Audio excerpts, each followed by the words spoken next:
गुन्हेगार किती मोठा असू द्या, एकदा का पोलिसांनी त्याच्या मुसक्या आवळल्या ना त्याला काहीच करता येत नाही। याचे सर्वात मोठे उदाहरण म्हणजे कालच्या वेळी पुण्यातील हडपसरमध्ये सय्यदनगर भागातील टिपू पठाण नावाच्या एका आरोपीची पोलिसांनी रस्त्यावरून काढलेली दिंड।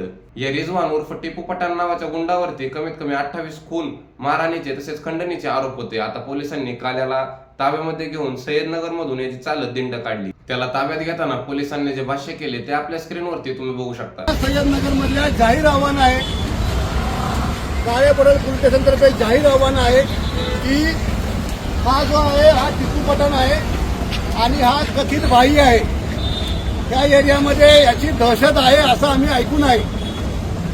आता आम्हाला तर वाटत नाही त्याची दहशत आहे, पण आम्हाला अशी माहिती आहे की त्याची दहशत आहे आणि हा भाई आहे आणि याच्यावर 28 गुन्हे आहेत। तर ज्याला कुणाला ह्याच्या विरुद्ध तक्रार करायची आहे पोलिसांच्याकडे